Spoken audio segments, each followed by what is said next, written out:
Computer, I need some help. Yes, Novice. How may I assist you? So right now, I'm behind schedule. I wanted to create a YouTube video highlighting two of what I believe to be the best opportunities in the equity crowdfunding space right now. However, both of these companies are ending their raise at the end of this month. And I wanted to do something cool at the beginning, like compare both of these companies to Batman and Superman and call them the Batman and Superman of equity crowdfunding. Do you have any ideas on how we could potentially get something quickly out with that theme, even though I haven't fully thought it through? Perhaps we can leverage my generative AI capabilities to create a presentation? It's worth a shot. I like where your head's at. I know generative AI is it's kind of hit and miss, but let's give it a shot. Sounds good. What would you like the presentation to be about? How about I give you a prompt and you can generate, maybe call it a 4-slide deck based on that prompt, or a 4-slide presentation. All right. In the DC universe, two heroes stand above them all: Batman and Superman. Batman is considered the greatest detective, who's unmatched when it comes to preparation and planning. Meanwhile, Superman's greatest strength is his unlimited potential, which he can tap into to meet any challenges threatening the Earth. How does this connect to equity crowdfunding, you may ask? I believe I found the Batman and Superman of startup opportunities.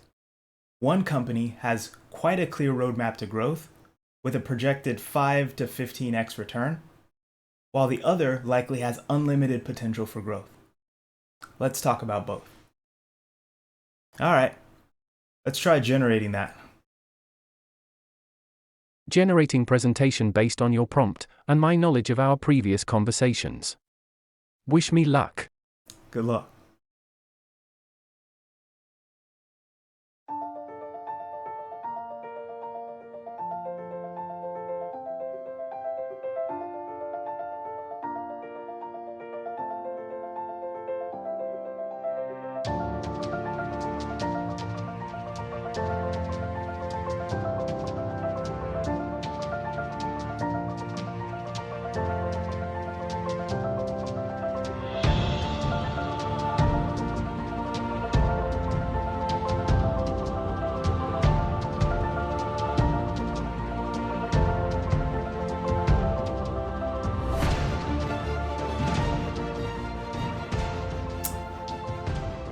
Well, I mean, I've got to say that's a pretty impressive generation.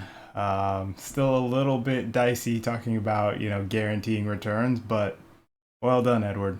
I appreciate that. All right, I'm going to jump into the video now. Thanks. Alrighty. Hope you enjoyed that skit at the beginning there with the generative AI. I've been sitting on that for a few days, but um, I can get lost in my head and not push content out. So I wanted to just jump into cover both Avadain and Atombeam. I'm going to do a super high level overview of each of these companies. The whole point is to put something interesting on your radar, and you actually have to go delve into the specifics, because there's just so much for each of these companies that I'm not going to do them justice, and I'm a novice, so I don't really know what I'm talking about anyway. So let's jump into Avadain first. This is the Batman of the duo, and the reason I call this Batman is because they have a very clear plan that's mapped out. They have advanced technology, and there's a broad application for this technology. So it can help just so many people with the tech. I associated Batman with technology, with the planning. It just seems very well mapped out. So what is Avadain? They are developing technology that allows the creation of large, thin, nearly defect-free graphene flakes. If you're not familiar with what graphene is, I'm not going to try and articulate everything that it can do, but imagine very thin sheets of carbon that have a broad spectrum of applications. We see it can be added to plastics to increase the tensile strength. It can be added to batteries to increase the efficiency of batteries. It can decrease the charging time of batteries. It can there are medical applications for like disinfecting. There's just so many applications for graphene. Just look into it. But the kind of pitch for Avadain is that one, there's a lot of low quality graphene in the market, and also generally speaking, high quality graphene is somewhat expensive to create. So these folks have created an relatively eco-friendly way to create large, thin, and nearly defect-free graphene. So just high quality graphene. And the journey that they're on is, okay, create the technology, scale the technology, license the technology out to advanced material manufacturers, and then collect royalties from the sales of those licensees. That's my novice interpretation. So very cool company. They're currently raising on Net Capital, and it's at a $28 million valuation. Let's go into maybe some of the... I wanted to cover a little bit of traction for each of these, so I'll try and pinpoint some of the most substantial updates. Here's one. So here's a quick demo of graphene. And what we're going to see here is a plastic polymer, and then what happens to the tensile strength when you add graphene to that same material. And yeah, let's just jump into this first. So, just how impressive is graphene? Well, I've come here to this lab to carry out what's called a stress test. I've got two strips of plastic here. It's a stretchy polymer. One of them is just the pure polymer. The other contains just 3% graphene mixed in with it. And I want to stretch them to find out how much force is needed to snap these strips. First up is the pure polymer.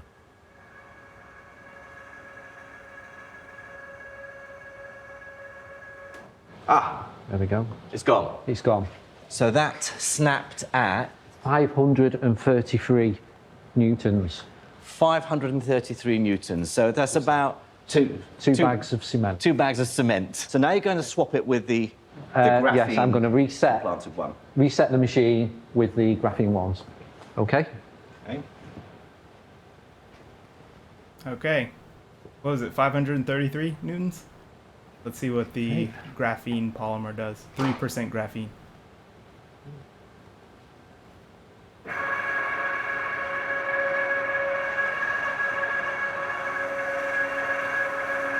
Okay, so it's now hit 500 newtons. We've now already overtaken the non-graphene. Yes.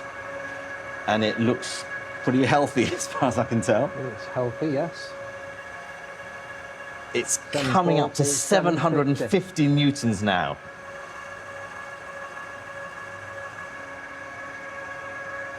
We're now... And now it's come up to 1,000 newtons and still going strong. And...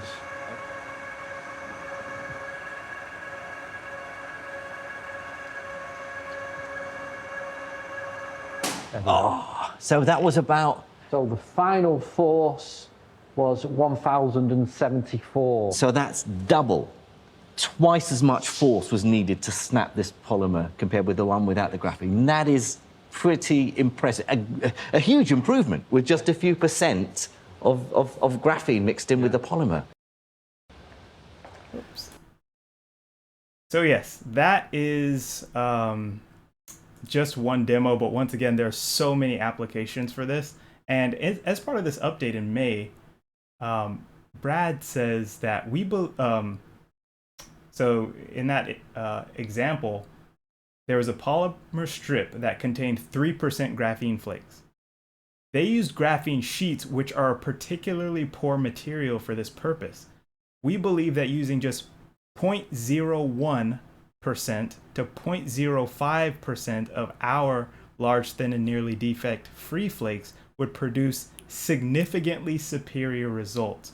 So this is back to this concept that right now, people recognize the theoretical and even some marginal benefits to graphene, but in many instances, broadly speaking, they're using low quality graphene. So this is a game changer here. I think one of the challenges that Avadain has is educating potential licensees on the vast difference between low quality and high quality graphene applications. Because in my mind, I'm imagining companies that have used graphene or low quality graphene in the past, they may not be aware that of the discrepancy and the vast improvements they'll see after they can gain access to and test high quality graphene. So right now they're sending samples out and having their potential customers test their material. So another substantial update is they've recently launched a Gen 2 reactor, which can create 5 grams of graphene flakes, I believe it's a day, versus previously they were only able to create 100 to 200 milligrams per day. So it's a significant increase. And they shared a picture of the graphene. So let's take a look at that. 5 grams. That's a lot. That's a lot of graphene there. So very cool. What is another update? Okay, I'll cover one more update and then I'll go into my prediction for returns, which I think you will all find fun. So this is one I skipped, which is let me give a little bit of context here. So Avadain works with the Southwest Research Institute to continue to develop technology surrounding graphene, manufacturing graphene. So on May 23rd, actually I think it was, April 27th, they announced one of these breakthroughs, and it's subsequently added to their IP portfolio. So they've been doing a lot of R&D on this, and essentially what happened is they have found a way to create a 40 times improvement in throughput. So essentially they're optimizing their electrical exfoliation process, which is what they use to create the graphene, and it is a 40 times improvement in throughput. And they say here that the last known technical obstacle to scaling to mass production has been overcome. So at this point, they have no concern about scaling the tech. Now it's just a matter of building out these factories, sending the samples out to potential licensees, and then shaking the hands, right? Doing the deals. Okay, I'm actually going to do one more update. It wasn't super exciting to me as an investor, but some people may find this interesting. Memorandum of Understanding. So it's a strategic partnership with a company called MagFast. Apparently this is, I guess, the largest investment raised on net capital. I don't know anything about them. But apparently they're going to try and use Avadain's graphene technology, or they're going to try and work together in some capacity. We can take a quick look.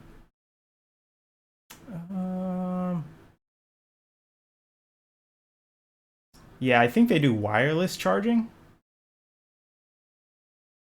Premium charging products. Oh, magnetic charging. Charge wireless. Yeah, I mean, this wasn't super exciting to me, only because I don't I don't know what a memorandum of understanding means. It just it just to me sounds more like something may happen out of this or it may not. So I didn't really hold that in too high regard. But congrats to the team for partnerships. Okay, so let's talk about my projection, which I put at like 5 to 15x, and then go into a hypothetical that Brad floated. So a little bit of context is someone asked how these valuations are generally calculated. So if you're not familiar with the startup space,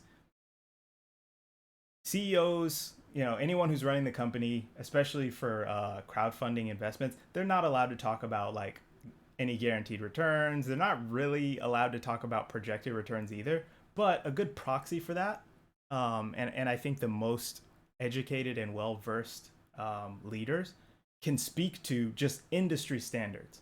And I think Brad Larson, who's the CEO, I think he did a good job of explaining that here, and then gave a hypothetical, so you can kind of put the pieces together and do your own kind of napkin math. But yeah, person asked, how do these valuations work? And generally, the answer is if you are looking to become an acquisition target and you have a strong IP portfolio, companies are usually acquired for 5 to 15x their gross revenue. That's just generally speaking. So, Brad goes into an kind of a hypothetical. So once again, they're trying to acquire licensees. Avadain is a technology licensing company. The way we analyze Avadain's valuation is the cash produced from royalties on an annual basis. And once again, he's giving an illustration. He's not saying this is going to happen. But just hypothetically, let's assume 10 licensed production lines with each producing $200 million in revenue at a 10% royalty. This is the royalty, by the way. So Avadain gets 10% of sales from their licensees. So 10 producing 200 million in revenue at 10% would equal 200 million in gross revenue in that particular year. The way we would value Avadain on a simple basis is a multiple of the gross revenue. For example, between 5x and 15x gross revenue. So in this hypothetical, which is whether this will meet it, I don't know, but I think the number itself is before that technological breakthrough, I think this was the estimate for a fully ramped up production line. So it's like 10 licensees, assuming they have fully ramped up production and have sold all their graphene, which seems doable given the demand of the market.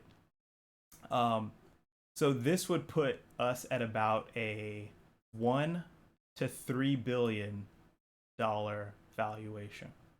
Now, and they're aiming to be acquired sometime between 2026 and 2028. So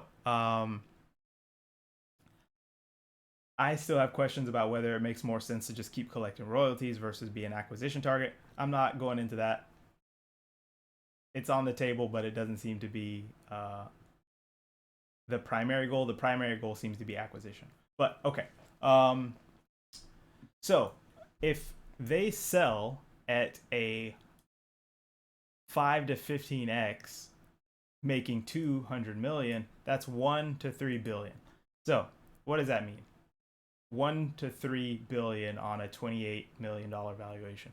That is 35x to 100. Let me just double check that. 105. What is that? 3 billion.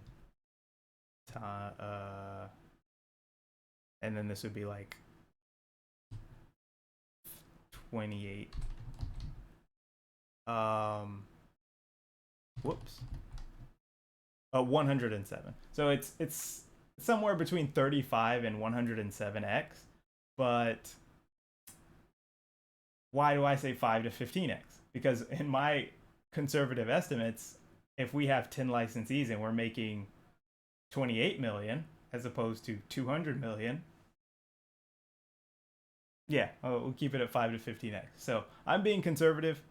I don't necessarily know that we'll hit that $1 billion valuation, but I do think that it's feasible. So that's kind of my estimate there. One more thing is I asked Brad what the roadmap was. You can look at my question here. Can you give me a high-level timeline / roadmap of next steps and timeline of bringing the next 2 Gen 2 reactors online? Oh, so that's one of the other things is they created the one that allows them to create 5 grams of graphene. They're bringing on 2 additional Gen 2 reactors. I'm assuming it's something like build additional reactors, send out more samples for testing, partner with licensees who have validated the graphene quality via testing, and then partner with licensees over time. And then on the IP side, continuing to work with Southwest Research Institute to develop the IP portfolio. So what does Brad say? He says, thank you for your question. And robust roadmap, right? Who else has robust roadmaps? Bruce Wayne. Yeah. So they're in discussions with a chemical company about becoming the first manufacturer of our graphene. In discussions with a consumer electronics contract manufacturer. I think this was the MagFast announcement that came later. They're currently engaging with NASA to use our graphene in various programs. We're pursuing the Department of Defense and Department of Energy grants, so they've already received some government grants. And with samples in hand, we will pursue potential licensees, right? Both companies which have already requested samples and new companies we've identified. So this is kind of the just kind of getting the samples out there for folks to test. And then finally, Avadain and Southwest Research Institute are presenting our technology at the ALCHE, I'm not sure what that is, annual meeting in November. This is an exciting opportunity because dozens of potential licensees and manufacturers will be there. I should note that these are some of the activities we're pursuing. There can be no guarantee that any or all of them will come to fruition. Having said that, we feel good about our chances of driving most of these to success. So, and once again, all of the IP they develop in collaboration with SWRI, that does belong to Avadain, and they are working on more tech. And right now, they want to attract more financing. So yeah, that's about it. I'm gonna jump over to Atombeam now. If you have any questions for me, let me know. If you have any questions for Brad, go on Net Capital, sign up, ask Brad questions. He'll answer them to the best of his ability. All right, let's jump into Atombeam. Okay, jumping over to Atombeam. It is a data compaction company. Here you see, reducing IoT data transmission up to 75%. So at a very high level, and I'm a layman here, so apologies in advance, but at a very high level, transmitting data is expensive. It seems like it's particularly expensive for satellite applications. It's particularly expensive in military applications. And when I say expensive, it's not necessarily just monetarily expensive, but bandwidth expensive. It takes a lot of bandwidth. So when you can reduce the bandwidth cost or the actual cost of sending that data, that's extremely valuable. It's valuable for military. It's valuable for private businesses. We're talking, like I think their primary pitch is like Internet of Things, but like smart devices. But like I said, satellite applications, military applications, lots of applications where people would love to reduce the cost of sending and transmitting data. So this company has created and is actively developing technology that allows folks to compact their data. And actually, even though you're compacting the data, my understanding is that their technology still allows it to be searchable. So you can search through and find the particular piece of information that you need using that compacted data. So very interesting. I'm not super well versed on it, so I'm not going to try and even pretend here. But let's talk about some of their recent traction. They're raising on Start Engine, 16 days left, $51 million valuation with it's $5 a share. That's what it shakes out to. Let's talk about their recent updates. So some of their traction. So sounds like they have a potential partnership in place. They've selected to be onboarded as it looks like this might be some sort of accelerator program, or essentially they're teaming up with some company. They're saying it's a household name, and it's a program that I guess they're gonna give you some money. I'm not really sure. To help develop your tech. They've partnered with Inmarsat. I'm not really super familiar with Inmarsat, but they've joined the Elevate Partnership Program. And my understanding is that Inmarsat is one of the... Matter of fact, let's just search. I don't want to... Whoops. Let's just, what is their high level? British satellite telecommunications company. Okay, provides telephone and data services to users worldwide. And whoops, what does that mean for Atombeam? So they've joined this Elevate partnership, and they are now able to appeal to prospects who viewed the cost of satellite data as too expensive. They may be able to pay 75% less than they would without using Atombeam compaction. So for Atombeam, the partnership opens up a tremendous opportunity for a major company to act as its sales force. Both partners see huge potential and are working hard to make the relationship a success. So there's a full article here. You can look into it. But once again, sending data is expensive. It's not just expensive for this company. It's expensive for many companies. I mean, data transmission is expensive. So just keep that in mind. They have a webinar coming up. Anything else? They recently got a grant from the Space Force, and it's a $1.2 million phase 2. The government accepts that your technology is both viable and important and wants to push it to a prototype. Good performance in a phase 2 is how you get to phase 3, which are typically $15 to $20 million.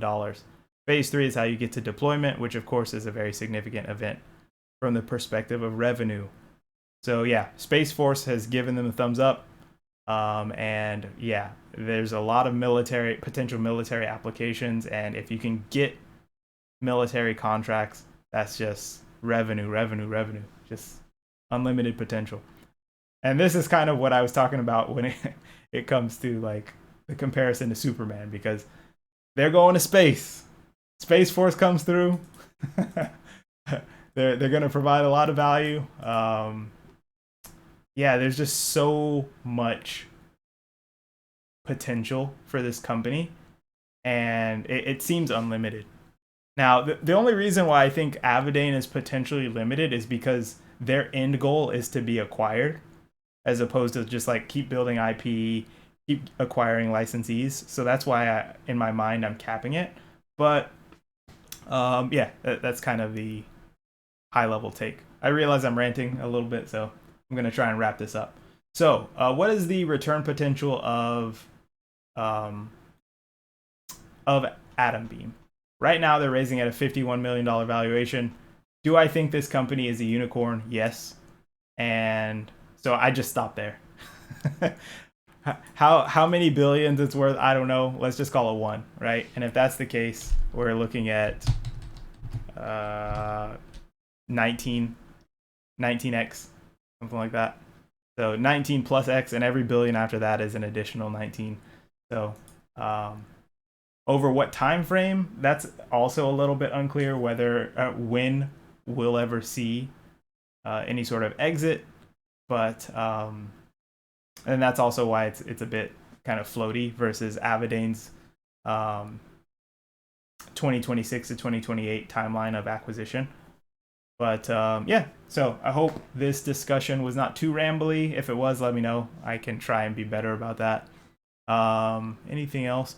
One thing that I really appreciate about both of these companies is how each of the CEOs is extremely communicative. Net Capital, it feels like less folks are asking questions there versus Start Engine, but both leaders are extremely responsive, extremely thorough in their communication. I've seen some really bad communication. I've seen no communication. So I really want to give kudos to both Brad and Charles on their continued engagement with their community. That's extremely important. Yeah. Charles' style of communication we can look at a bit. Charles is, how would I describe it? He's more willing to comment on potential moves. And sometimes, like, depending on your preferred level of communication, that may be over communicating. Like, some folks are like, just give me what's actually tangible. What milestones are you hitting rather than what's in the pipeline? Charles gives you a lot of what's in the pipeline. So, but you can see he's very, very thorough in his communication. He tries to give you as much detail as possible. And I think that that's a good principle. And it's rare in the space. So, yeah, once again, just super appreciative of that. And yeah, I'm sure this video is much longer than anyone is going to watch, but hopefully it was helpful, and hopefully it sparked some interest for you to look into these companies. What am I doing with these? I'm invested in both of these already. So I have put, I think in Avadain's previous round, I put 3,000 in, and in Atombeam's, I think this is the same round, but late last year, I invested about 2,100. I'm kind of broke right now, so I don't know if I will be able to invest, but I'm going to try to invest in both of these companies again. And if and when I do, I'll let you know. So yeah, hopefully this is useful, and apologies if it's a bit long. Let me know in the comments. I'm still working through formats. I'm still working through editing, so all feedback appreciated. All right, hope everyone has a good rest of the day, week, and happy investing. Thanks. Bye-bye. One more addendum to Atombeam. I didn't talk much about their technology roadmap, but my understanding is right now they have a software version of it's like a really early software version of their data compaction technology. But as part of the phase 2, they're working on developing, I believe it's a hardware, think about it like a USB drive. So you can plug in a USB, and then you can access the data compaction technology. Whereas right now you have to load that software into your system, and there's like a command line, and it's very crude right now. So next step is they're building this kind of a portable technology, or portable iteration of the data compaction technology that you can plug in. And then I think their final goal is an on-chip version. So ideally they can partner with a chip manufacturer, and the technology is just embedded, and that's kind of like the most scalable iteration, because then you're just you're kind of ubiquitous at that point. Okay, that's the only other piece I wanted to talk about, is their kind of current state of their tech and future state. All right, cheers.